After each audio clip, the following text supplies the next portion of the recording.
And now Juliet Finnis, a second-year undergraduate, will share with us some of her insightful observations on cultural behaviour at Speakers Corner's Hyde Park that she did as part of her work in one of her semester 1 modules. Juliet?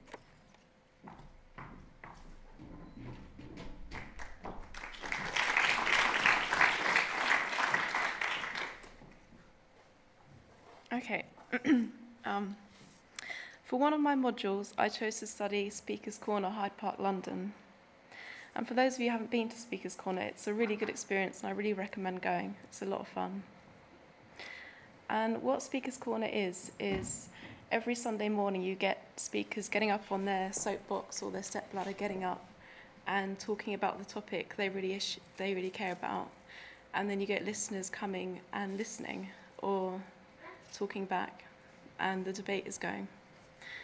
And it's a really fun experience because you can go around and you can listen to all the different speakers, and they're talking about anything they feel like. They're talking about bus fares, taxes, Gordon Brown, Jesus, anything that they feel strongly about, and it's a really interesting experience.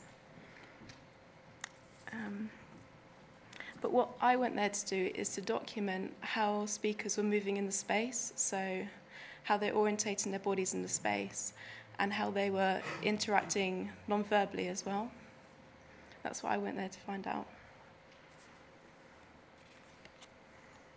And I initially stood in the freezing cold literally for hours, just sort of watching to see what's going on, to observe how people were behaving and what they were doing.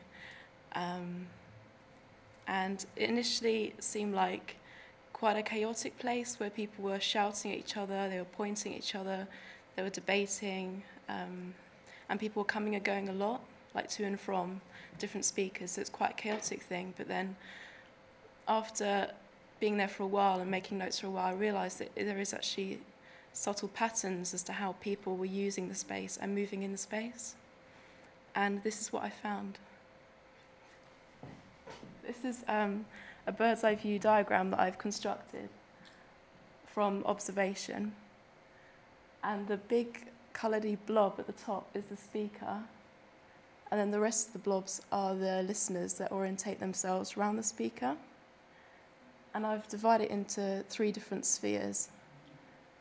So in sphere 1, the speakers are standing very closely to each other and really close to the speaker.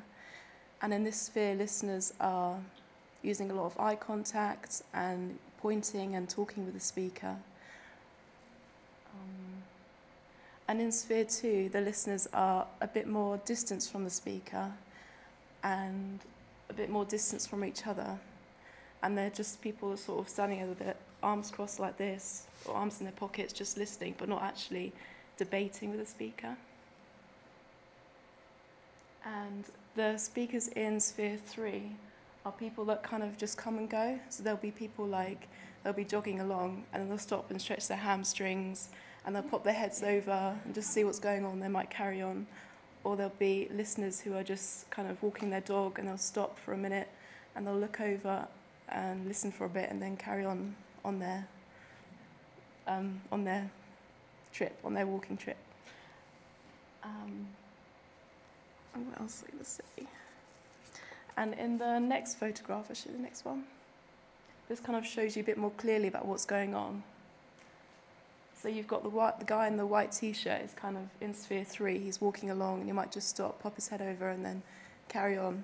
And the guy with the bicycle is also in sphere 3. And conclusively from this, I found that speakers in all 3 spheres experience space differently, and I don't know, what else did I find? Depending on their level of involvement with the activity.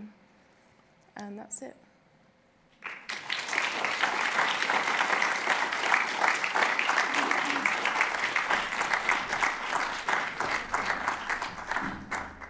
Thank you very, very much, Juliet.